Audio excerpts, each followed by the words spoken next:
Where in the world or in any country that claims to be a democracy, there is an opposition party without an official opposition leader? Can you think of any? Only one comes to mind: Guyana.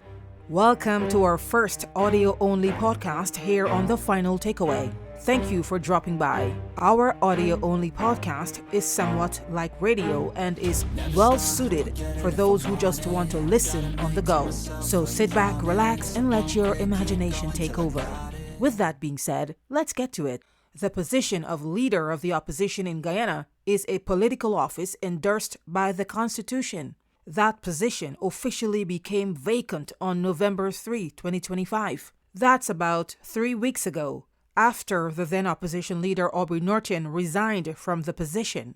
Norton resigned after the We Invest in Nationhood Party, WIN, secured the second largest number of parliamentary seats at the September 1 general and regional elections. WIN clinched the opposition after winning 16 seats in the National Assembly. But the burning question that's occupying the minds of many is this: why is the WIN party leader, Azruddin Mohamed, not yet officially appointed to the office of the leader of the opposition? The answer is anyone's guess. People are baffled and they want answers. Even though Mohamed has started working as leader of the opposition, doing outreaches and meeting the citizens to determine how his party can help, so far, no one in the government or Mohamed's team could say with any degree of certainty if and when Mohamed will be officially recognized as the leader of the opposition.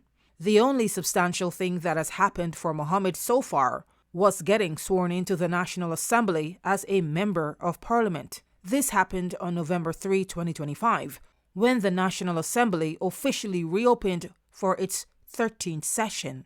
Not getting appointed or sworn in as opposition leader was a major disappointment, since Mohamed and his supporters were expecting this to happen on the same day he took the oath of office as an MP. Instead, what we got was a statement emerging from the legislative branch.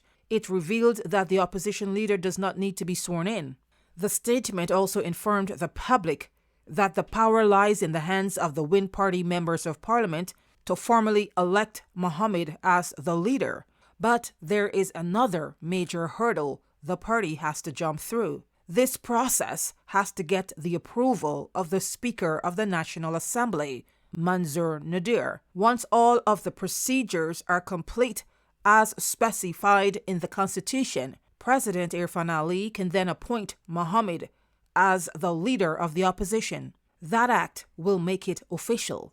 It is that simple. So I'm going to ask the government, what's causing the holdup?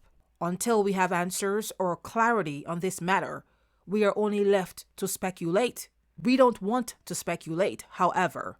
What options do we have? Here's the deal.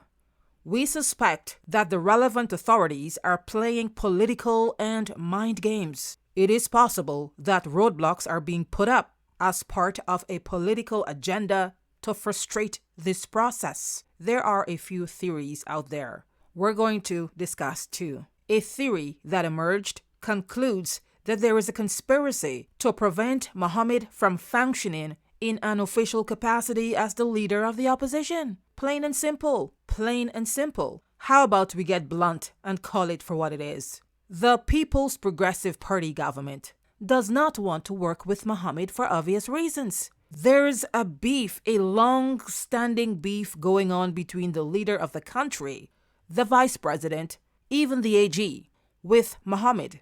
The first thing is he's now a political competitor.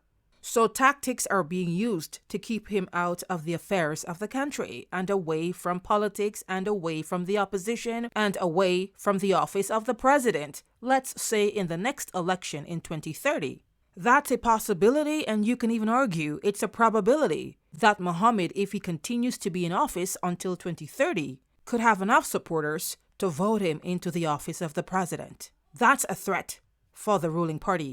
As you may know, the opposition functions as a political watchdog for its electors and the rest of the country. Its main roles include, but are not limited to, scrutinizing government policies, proposing new laws or changes in laws, and perhaps most significantly, holding holding the government accountable. In a democracy, you have an opposition because somebody has to check the government's actions. Somebody, meaning an opposition political group, has to call them out. Somebody has to call them out.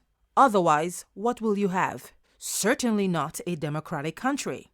Democracy is built on inclusion and representation of all the citizens in a country, regardless of their party affiliation, regardless of which party they voted for or support. More than that, the work of the opposition is a quintessential part of a democratic state. If the opposition is stymied in its roles, powers, and authority, what you're left with is something other than a democratic state, which could be a totalitarian or authoritarian regime. You could even argue a dictatorship. Sometimes, as someone on the outside looking in, you see elements of dictatorship, especially in cases where the line between the different branches of government, the executive, the legislative, and the judiciary, is blurred because the executive branch, for example, which is the government, wants to exert control over the legislative branch or the judiciary over judges or over the legislators, the people who make the laws. When separation of powers is blurred, you are walking a thin line over to what could be construed as a dictatorship. Another significant thing to note is that the Win Party is also strategically positioned to potentially become the ruling party at the 2030 elections. I did mention that earlier. So the situation is somewhat rather tenuous and scary, might I add, for the ruling party. The fact of the matter is this: the PPP, like any other party that's in power, does not want to lose power, and definitely not to Mohamed. Why? Because of who Azruddin Mohamed is. Let's just say he's a friend now turned foe, and who wants to compete, let alone lose to their nemesis anyway. I digressed. Let's keep on track. Now look, Azruddin Mohamed's father and family once shared a close relationship with certain members of the ruling People's Progressive Party. That's not a secret. That is not a scandal. That is not a conspiracy. It's a fact. We understand that they had each other's back in various ways. We even learned that Mohamed's family provided security logistics and armed security transportation to President Irfan Ali. There are also allegations that Ali facilitated the clearance of a Lamborghini through customs on behalf of Azruddin. Questions over the importation and clearance of the vehicle are now at the heart of a tax fraud case brought against Mohamed by the Guyana Revenue Authority. GRA wants to collect the true amount of taxes it claims Mohamed would have had to pay had he not lied about the true value of the car, which he undervalued to game the system, allegedly. The GRA has failed to prove this as a fact so far. But a week ago, Judge Gino Prasad ruled that the GRA cannot collect any more duties and taxes from Mohamed. Of course, GRA plans on taking the case up to a higher court for review and possibly a judgment in its favor. Now let's get to theory 2. There is another theory that the government is stalling the process for Mohamed to be officially recognized as opposition leader of the nation due to the mountain of legal troubles Mohamed currently faces, some of which the state of Guyana is prosecuting. They include tax fraud charges by the Guyana Revenue Authority and an extradition case initiated by the United States. The U.S. has asked Guyana to hand Azruddin and his father Nizar Mohamed over to them to face criminal charges related to their gold export business. The charges have to do with alleged money laundering, bribery, and tax evasion. The U.S. indictment is a follow-up from the sanctions placed on the Mohameds by the United States Department of Treasury, Office of Foreign Assets and Control in 2024. The U.S. filed the extradition request around the end of October 2025. Both Mohameds were arrested on October 31, 2025.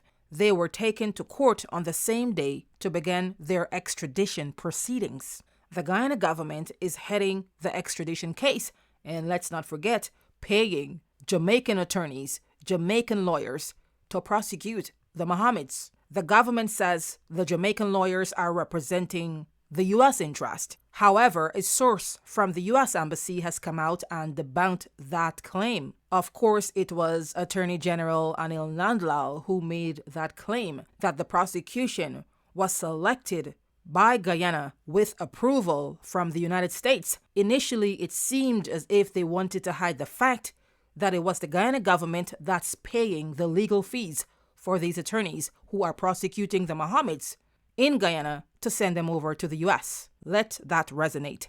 Let that sink in. Even though the government wants to give the public this impression that they are impartial in this process, that they are not really participating in this process, the fact of the matter is the government is involved. The government is playing an integral role in this process, whether it's by complying with the extradition request, whether it's by paying the attorneys. The extradition cannot happen unless the Guyana government is involved, unless it plays its part. If the government does not play a part, the Mohammeds aren't going anywhere. The U.S. has no jurisdiction to enter into Guyana and grab the men and take them to the U.S. So who is the facilitator here? Regardless of how the government is trying to make it look as if their hands are clean in this matter. We understand how extradition works. People, Guyanese, understand how extradition works. We refuse to allow anyone to gaslight us anymore with regards to the Mohammeds' extradition case. Anyway, I went off on a tangent, but these are things that need to be said to help you to understand all the factors surrounding the Mohammeds. It's like a puzzle with many pieces, and we're here to help you bring those pieces together to understand the entire story. As for Nazar and Azruddin Mohamed, they are currently out of jail on bail and are expected to return to court on November 24, 2025. So mark your calendars, because we will continue to bring you updates on this story. With all that being said, one thing is sure. Azruddin Mohamed will go down in history as one, and so far, the only opposition leader in the history of Guyana as a democracy who had a titular office, meaning he has the title of the opposition leader, but has zero legal power or authority to function as or perform the duties of that office.